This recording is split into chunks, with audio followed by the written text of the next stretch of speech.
Ao longo do tempo pascal, o Senhor nos marca num chamado que Ele faz a cada um de nós a um encontro. Se formos olhar os tempos fortes da igreja, o Advento, por exemplo, ele tem duas partes. A primeira é um olhar num contínuo para a eternidade, esperando a segunda vinda do Senhor. E na segunda, um olhar específico para aquele que vem diante dos anúncios, aguardando ao Natal que se chega. O Natal, ao contrário, é este experienciar a Deus e aquilo que Ele o apresentou em sua vinda. A Quaresma, de modo contrário, é um olhar para nós. É um olhar para nós diante daquilo que temos, diante daquilo que viemos fazendo, para que possamos nos corrigir diante das nossas necessidades, para nos abrir a esta presença do Senhor. E por isso, o jejum, a esmola, a oração, elas nos fazem ter este caminhar. É um ato de forçar as nossas portas, a porta do nosso coração a se abrir, quebrar aquilo que estava endurecido, para que possa ser moldado à vontade de Deus. No tempo da Páscoa, aquilo que começou a abrir-se, deve ser mais. Aquilo que estava endurecido e foi então aberto, remodelado, deve ser expresso diante deste encontro, deve ser preenchido. É este o caminho que somos levados a ver. E quais são essas expressões? Podem ser de diversas formas. Algo que é expresso por vezes, por exemplo, na patrística, é este caminhar catequético diante de tudo aquilo que foi experienciado. Outro é um caminhar com a igreja diante dos passos que se dá, como vemos na primeira leitura. É um olhar de saber nos encontrar com o Senhor. E por que temos tanto que nos encontrar com Deus? Porque quando vemos nós, diante das nossas atitudes e diante da nossa vida, nós temos que nos perceber como este recipiente, só que um recipiente que por vezes está vazio. E este é o nosso grande problema. O recipiente, quando está vazio, começa a se encher de poeira, de terra, de coisas que passam, quando aquilo não é o que deve estar ali. Nós devemos nos preencher daquilo que é necessário para nós, Deus. E por isso, nosso Senhor vem num caminhar nos mostrando estes dois pontos. O modo como limpar isso e vivenciar esta limpeza e esta mudança para nos preencher, estando e vivendo para Ele. Ontem vimos nosso Senhor expressar este sentido daquilo que é a verdade, é o pão verdadeiro que vem a nós, e ver em contrapartida aquilo que é contrário. Quando vemos, por exemplo, a primeira leitura diante daquilo que vivenciou Saulo, que é marcado por não uma ideia, não um segmento, mas uma ideologia, uma religião que ficou ideologizada por meio de uma mentira propagada pelos mestres da lei e fariseus. Vamos dizer que o corpo dele foi roubado, e aí os guardas dizendo isso, então vão propagar isso para os demais. É isso que vemos logo na Páscoa, logo ao primeiro dia. E este propagar das coisas enrijece aqueles que querem. E vemos como esta mentira faz com que tantos vão contra o Senhor, vão contra os cristãos, como vemos a consequência hoje na primeira leitura, de uma perseguição que se inicia em virtude disso. Mas como Deus é tão bondoso, até daquilo que parece ser ruim, tira coisas boas. Graças a essa perseguição, os cristãos foram dispersados e anunciaram em tantas outras regiões e fizeram tantos outros conhecer a verdade diante dos sinais aos quais Deus por ele operava. Mas o principal sinal do Senhor não se dá com curas, não se dá diante de efeitos, milagres, mas se dá diante dele mesmo, que se apresenta diante de nós. Vemos nosso Senhor hoje expressar esta verdade, mostrando o que é a Eucaristia e nos chamando a não mais olhar com olhos humanos, mas com olhos da fé. E talvez seja esse o nosso grande erro e a nossa grande dificuldade. Por vezes aqui estamos e queremos racionalizar a fé, e queremos entrincheirar, guardar, aprisionar a fé com a razão, colocando uma acima da outra e não utilizando-as juntas para contemplar a verdade. Às vezes queremos racionalizar algumas coisas e levar a um entendimento de algo que a nós é impossível. Não podemos, por exemplo, entender a Trindade numa das anedotas sobre Santo Agostinho, quando ele vai falar da Trindade. Então encontra aquele menino, aquele anjo em forma de menino, e diz: é mais fácil que o mar caiba em um buraco do que Deus na cabeça do homem. Devemos saber aquilo que é possível, mas nunca esgotaremos, nunca entenderemos plenamente como Deus é uno e trino. Chegamos a essa constatação que a nós é revelado, mas querer racionalizar isso e demonstrar é impossível. Do mesmo modo como demonstrar os milagres. Como demonstrar que alguém que teve sua perna amputada amanhece um belo dia com ela de volta no lugar? Como explicar que uma hóstia, um pedaço de pão, de repente está ali substanciado e expressa-se como carne? Verdadeiramente, o milagre de Lanciano é assim.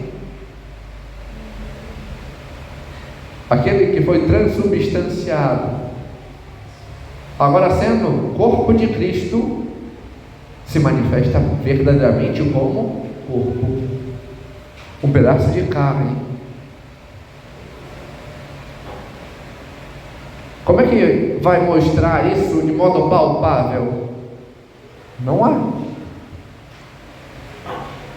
Há certas questões que somos levados a experienciar e mover não só a nossa razão, o nosso intelecto, mas abraçar com a adoção filial. Entender que aquilo que somos chamados a fazer é o mesmo que nosso Senhor apresenta. Aqui estamos para fazer a vontade de Deus, não a nossa.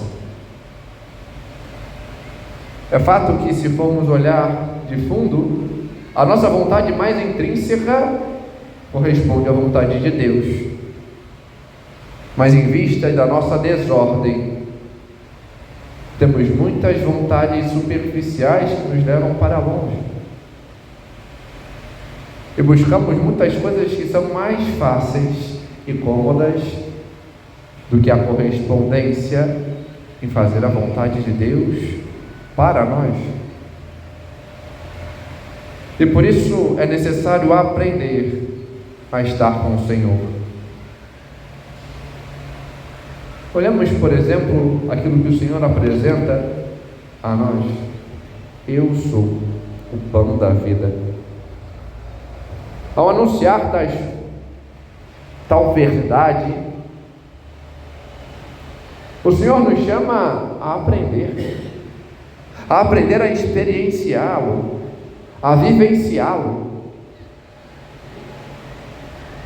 E aqui cabe uma pergunta: eu sei vivenciar a Santa Missa? Ou eu só venho, levanto, sento, ajoelho, sento, levanto e fico neste ritmo meramente porque os outros fazem, falam porque os outros falam, mas não sei viver? Estou aqui preso no tempo, quando deveria experienciar aquilo que é eterno. Porque não se enganem, ao entrarmos para a missa, a experiência que temos que ter não é do tempo de hoje. Porque se a missa é o mesmo sacrifício de Cristo, de modo incruento, então somos nós levados àquele mesmo momento e presentificado hoje para nós. Eu consigo viver este momento diante do ritmo que o rito me expressa e sair para rezar em meio àquilo que se expressa? Ou eu só fico simplesmente no ficar fazendo as coisas de modo mecânico? Por exemplo, eu sei viver a entrada, eu sei experienciar Deus que vem a mim para me conduzir, ou eu só levanto porque tem alguém que diz que tem que levantar, uma música que começa a tocar, mas sem ter a devida reverência, sem ter a devida atenção? Eu sei o modo como eu devo vivenciar a Santa Missa e entender que o ato penitencial é onde eu tenho que olhar para mim e ver a minha miséria e me reconhecer pecador, ver o quanto eu tenho necessidade de Deus e ver, bom, eu estou minimamente em estado de graça, eu me confessei, eu cometi um pecado mortal, então não tem como. Não, estou com a consciência, ela não me aponta nenhum pecado mortal, mas eu sei o quanto eu tenho necessidade de Deus. Então eu me reconheço pecador, miserável, necessitado, e imploro a sua misericórdia, imploro que Ele venha a mim e me toque para que eu faça essa experiência. Em meio às festas, solenidades e domingos, eu sei levar a Deus verdadeiramente o meu louvor por meio do hino de louvor, por glória. Eu sei experimentar aquilo que se diz, sei colocar diante dos meus atos, da minha vida, este ato de louvor a Deus de modo verdadeiro. Eu só fico simplesmente repetindo as palavras muito mal que o canto diz. Eu tenho que saber viver. Eu tenho que entender qual é o ritmo da Santa Missa.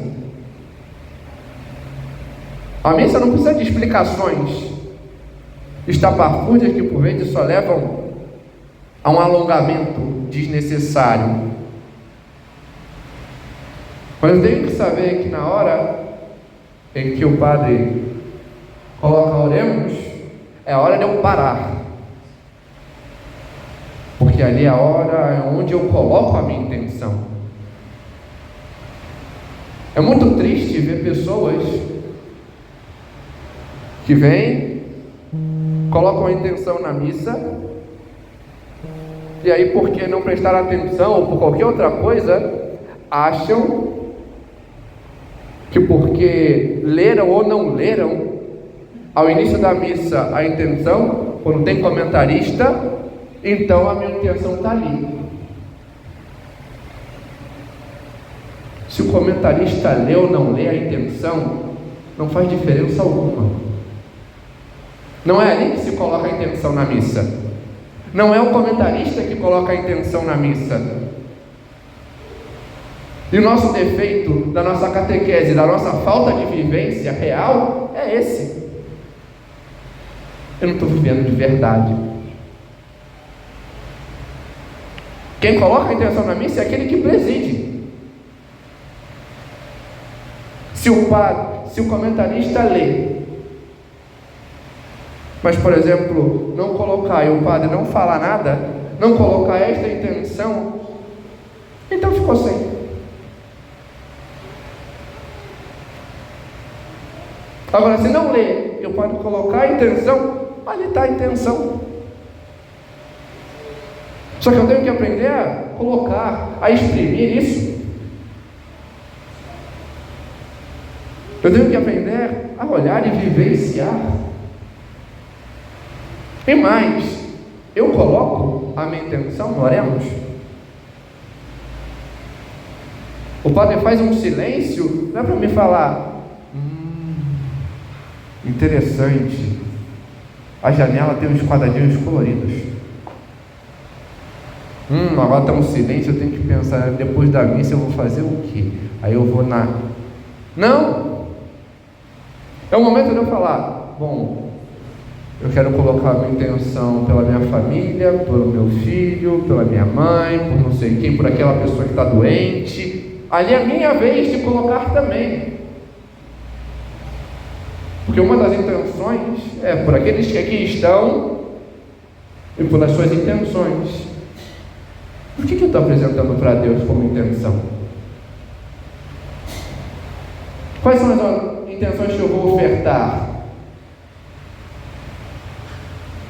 É muito triste chegar sem nada, vivenciar sem nada.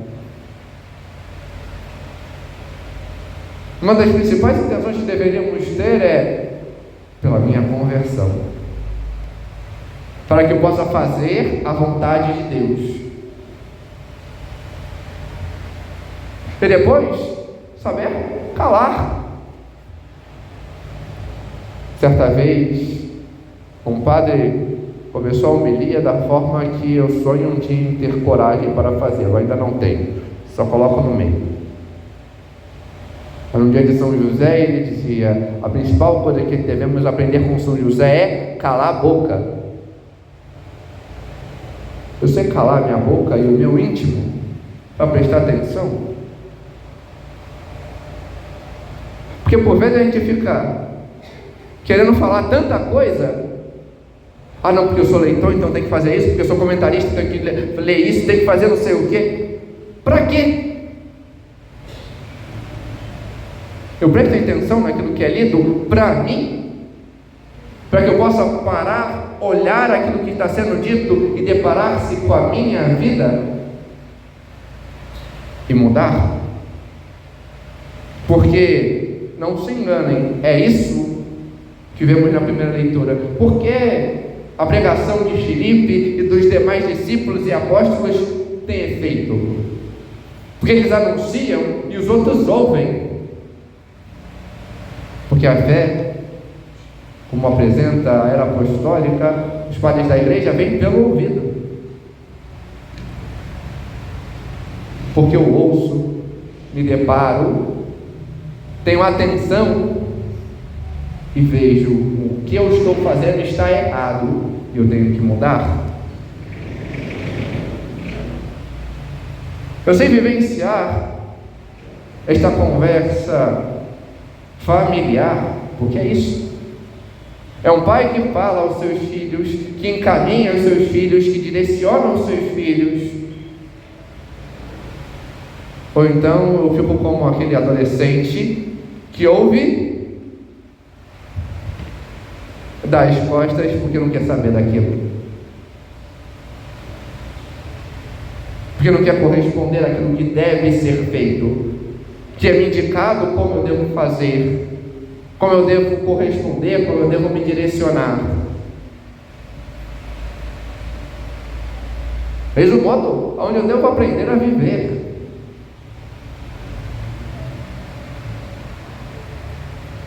E o principal e o centro da Santa Missa, que apresenta-se em duas mesas, a da palavra e a eucarística, onde uma prepara o nosso coração para a outra. Eu sei reconhecer o Senhor e contemplá-lo com os olhos da fé, vendo Ele todo inteiro. Isso se exprime no modo como eu tenho reverência para receber a Deus. Não se recebe Deus de qualquer forma, não se comunga de qualquer modo. Eu tenho que ter reverência. Não um pedaço de pão que está ali que eu vou pegar ele, que nem na lanchonete que eu pego um hambúrguer ou qualquer outra coisa. É Deus. Eu faço uma devida reverência antes de recebê-lo? Ou eu quero pegar a Deus para dizer que eu tenho poder para me alimentar por mim mesmo? Eu devo ter reverência para com o Senhor e amor. O Senhor nos chama a saber fazer a vontade dEle, que possamos nós, diante deste encaminhar do Senhor, aprender a viver, aprender a calar as vozes externas e internas de nós, para saber corresponder à sua vontade. A Virgem Maria assim o fez. Ela soube ouvir, guardar em seu coração e manifestar com atos a sua fé. Que ela nos ensine também a fazê-lo e a ter este segmento de correspondência. Amém. Glória ao Pai, ao Filho e ao Espírito Santo,